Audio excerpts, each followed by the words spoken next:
जब मई जून की दोपहर में बाहर की सड़कें तप रही होती हैं, दीवारें गर्म तवे जैसी महसूस होने लगती हैं और हवा भी जैसे आग लेकर चल रही हो, तब इंसान सबसे पहले जिस चीज की तरफ भागता है वो है एयर कंडीशनर। एक छोटा सा रिमोट, एक बटन और कुछ ही मिनटों में वही कमरा जो अभी तक भट्टी जैसा लग रहा था, अचानक ठंडा और आरामदायक महसूस होने लगता है। लेकिन क्या आपने कभी सोचा है कि आखिर ये मशीन ऐसा करती कैसे है? क्या ऐसी सच में ठंड पैदा करता है? क्या उसके अंदर कोई बर्फ बनती है या फिर कोई ऐसी गैस होती है जो जादू की तरह हवा को ठंडा कर देती है?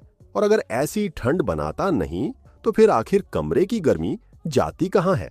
असलियत इससे कहीं ज्यादा दिलचस्प है, क्योंकि एयर कंडीशनर का पूरा सिस्टम सिर्फ एक चीज पर काम करता है, हीट को एक जगह से दूसरी जगह शिफ्ट करना।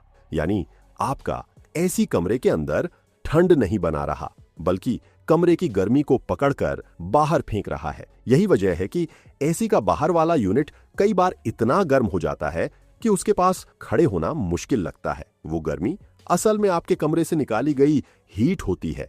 लेकिन यहाँ सबसे बड़ा सवाल शुरू होता है, आखिर एक मशीन कमरे की गर्मी को बाहर कैसे धकेल देती है? इसके पीछे काम करता है साइंस का ऐसा कॉम्बिनेशन जिसमें प्रेशर, तापमान, गैस, लिक्विड, कॉपर कॉइल्स और थर्मोडायनेमिक्स सब एक साथ मिलकर काम करते हैं। एसी के अंदर सबसे महत्वपूर्ण हिस्सा होता है कंप्रेसर। इसे आप पूरी मशीन का दिल समझ सकते हैं, क्योंकि यही पूरे सिस्टम में रेफ्रिजरेंट को लगातार घुमाता रहता है। रेफ्रिजरेंट एक स्पेशल फ्लूइड होता है जो बहुत आसानी से गैस से लिक्विड और लिक्विड से गैस में बदल सकता है। यही बदलाव पूरे कूलिंग सिस्टम का असली आधार है। जब एसी चालू होता है तो कंप्रेसर सबसे पहले लो प्रेशर रेफ्रिजरेंट गैस को खींचता है और उसे बहुत ज्यादा दबाव के साथ कंप्रेस करता है। अब फिजिक्स का नियम कहता है कि जब किसी गैस को दबाया जाता है तो उसका तापमान बढ़ जाता है, इसलिए कंप्रेसर से निकलने वाली गैस बेहद गर्म हो जाती है। कई बार उसका तापमान 70 से 80 डिग्री तक पहुंच जाता है। अब ये सुपर हीटेड गैस बाहर वाले यूनिट यानी कंडेंसर कॉइल में पहुंचती है। यहाँ एक फैन लगातार बाहर की हवा कॉइल्स पर फेंकता रहता है। धीरे धीरे गैस अपनी गर्मी बाहर छोड़ने लगती। यही वजह है कि आउटडोर यूनिट गर्म हवा बाहर फेंकता है। असल में वो आपके कमरे की हीट को बाहर निकाल रहा होता है। जैसे जैसे गैस अपनी गर्मी खोती है, वो धीरे धीरे लिक्विड में बदलने लगती है।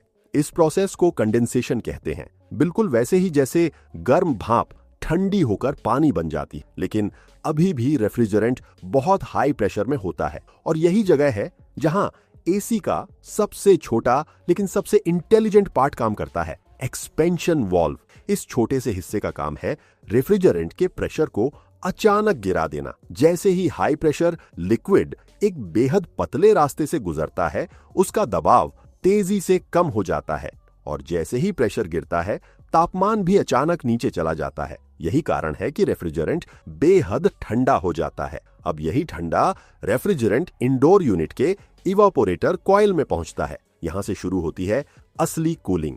एसी का ब्लोअर आपके कमरे की गर्म हवा को खींचकर इस ठंडी कॉइल के ऊपर से गुजारता है। अब क्योंकि हीट हमेशा गर्म जगह से ठंडी जगह की तरफ जाती है, इसलिए कमरे की गर्मी रेफ्रिजरेंट में ट्रांसफर हो जाती है और बदले में ठंडी हवा वापस कमरे में भेज दी जाती है। यानी एसी हवा को ठंडा नहीं बना रहा, बल्कि आपकी हवा से गर्मी निकाल रहा है।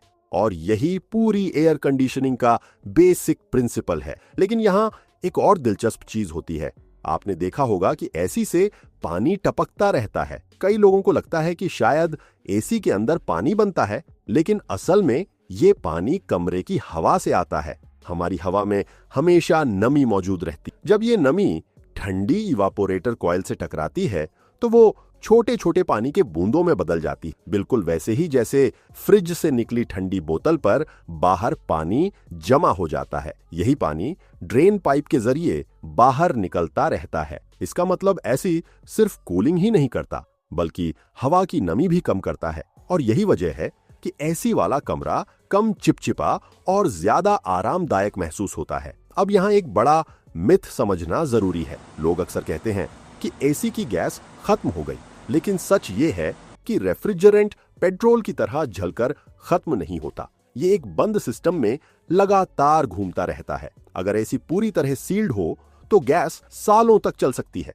गैस तभी कम होती है जब कहीं लीकेज हो जाए, यानी अगर बार बार गैस भरवानी पड़ रही है तो इसका मतलब सिस्टम में कहीं ना कहीं लीकेज जरूर है। अब बात करते हैं विंडो एसी और स्प्लिट एसी की। दोनों का काम एक ही है, लेकिन डिजाइन अलग है। विंडो एसी में पूरा सिस्टम एक ही बॉक्स के अंदर होता है, यानी कंप्रेसर, कंडेंसर, इवापोरेटर, सब कुछ एक यूनिट में। इसलिए ये सस्ता और इंस्टॉल करने में आसान होता है। लेकिन क्योंकि कंप्रेसर भी उसी बॉक्स में होता है, इसलिए आवाज ज्यादा आती। वहीं स्प्लिट एसी सिस्टम को दो हिस्सों में बांट देता है, एक हिस्सा कमरे के अंदर और दूसरा बाहर। बाहर वाले हिस्से में कंप्रेसर होता है, इसलिए कमरे के अंदर शोर बहुत कम सुनाई देता है। यही वजह है कि स्प्लिट एसी ज्यादा प्रीमियम और कंफर्टेबल महसूस होता है। लेकिन आजकल सबसे ज्यादा चर्चा होती है इन्वर्टर एसी की। और यहां बहुत लोग कंफ्यूज हो जाते हैं कि आखिर इन्वर्टर एसी बिजली बचाता कैसे है। इसका जवाब छिपा है कंप्रेसर की स्पीड में। साधारण एसी में कंप्रेसर या तो पूरी ताकत से चलता है या पूरी तरह बंद हो जाता है, यानी तापमान बढ़ा तो फुल स्पीड पर ऑन, तापमान कम हुआ तो ऑफ। ये बार बार स्टार्ट और स्टॉप होने वाला सिस्टम ज्यादा बिजली खाता है। लेकिन इन्वर्टर एसी में कंप्रेसर लगातार चलता रहता है, बस उसकी स्पीड बदलती रहती। जब कमरा ज्यादा गर्म होता है तो कंप्रेसर तेज चलता है, और जब कमरा ठंडा हो जाता है तो धीरे चलने लगता है। इससे बिजली की खपत कम होती है और तापमान ज्यादा स्थिर रहता है। अब जरा सोचिए, आपका एसी सिर्फ एक मशीन नहीं बल्कि एक पूरा स्मार्ट सिस्टम है। उसके अंदर सेंसर लगे होते हैं जो तापमान मापते रहते हैं, फिल्टर्स हवा की धूल रोकते हैं, पीसीबी कंट्रोल्स पूरे सिस्टम को मैनेज करते हैं। और अगर कहीं ओवरहीटिंग या फ्रीजिंग का खतरा हो तो सिस्टम खुद को प्रोटेक्ट भी करता है। लेकिन जितना शानदार ये सिस्टम है, उतनी ही बड़ी चिंता भी इससे जुड़ी हुई है, क्योंकि दुनिया में बढ़ते एयर कंडीशनर्स बिजली की खपत को तेजी से बढ़ा रहे हैं। और जहां बिजली अभी भी कोयला और फॉसिल फ्यूल से बनती है, वहां ज्यादा एसी का मतलब ज्यादा कार्बन एमिशन भी है। इसके अलावा रेफ्रिजरेंट गैसें भी पर्यावरण के लिए चुनौती बन सकती हैं। पुराने समय में इस्तेमाल होने वाली गैसें ओजोन लेयर को नुकसान पहुंचाती थीं। बाद में नई गैसें आईं जो थोड़ी बेहतर हैं, लेकिन अगर उनका लीकेज हो जाए तो वे ग्लोबल वार्मिंग में योगदान दे सकती। यानी जिस मशीन को इंसान ने गर्मी से बचने के लिए बनाया, वही मशीन अगर गलत तरीके से इस्तेमाल हो तो धरती को और गर्म करने में भी हिस्सा डाल सकती है। इसलिए आज पूरी दुनिया ऐसी कूलिंग टेक्नोलॉजी पर काम कर रही है जो ज्यादा एनर्जी एफिशिएंट हो, कम बिजली खाए और पर्यावरण को कम नुकसान पहुंचाए।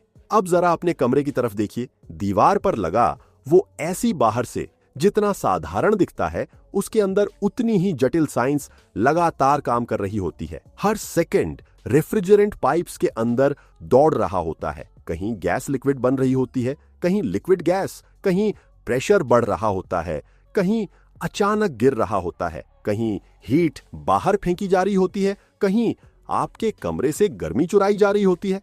और सबसे कमाल की बात यह है कि यह पूरा सिस्टम सिर्फ इसलिए डिजाइन किया गया ताकि इंसान कुछ पल आराम महसूस कर सके, ताकि तपती गर्मी में भी एक छोटा सा कमरा ठंडी राहत दे सके। तो अगली बार जब आप एसी ऑन करें और कुछ ही मिनटों में ठंडी हवा महसूस होने लगे, तब सिर्फ राहत महसूस मत की, उस इंजीनियरिंग को भी याद रखिए जो आपके लिए हर सेकंड काम कर रही है। क्योंकि हमारे आसपास मौजूद सबसे सामान्य दिखने वाली मशीनों के अंदर भी छिपी होती है बेहद गहरी साइंस, शानदार डिजाइन और इंसानी दिमाग की अद्भुत क्षमता। अगर आपको आज पता चला कि आपका एसी असल में ठंड नहीं बनाता बल्कि आपके कमरे की गर्मी को बाहर फेंकता है, तो इस वीडियो को एक लाइक जरूर कर दीजिए। और अगर आपको ऐसी ही साइंस, टेक्नोलॉजी और रोजमर्रा की चीजों के पीछे छुपे इंजीनियरिंग सीक्रेट्स जानना पसंद है, तो चैनल को सब्सक्राइब करके बेल आइकन जरूर दबाइए ताकि हमारी अगली वीडियो आप मिस ना करें। नीचे कमेंट करके जरूर बताइए कि आप अगली वीडियो किस टॉपिक पर देखना चाहते हैं और अभी आप ये वीडियो किस शहर से देख रहे हैं। इस वीडियो को अपने दोस्तों और फैमिली के साथ शेयर जरूर करें ताकि उन्हें भी पता चले कि आखिर एसी के अंदर चलता क्या है। मिलते हैं अगली वीडियो में। एक और ऐसे ही जबरदस्त और दिमाग हिला देने वाले टॉपिक के साथ।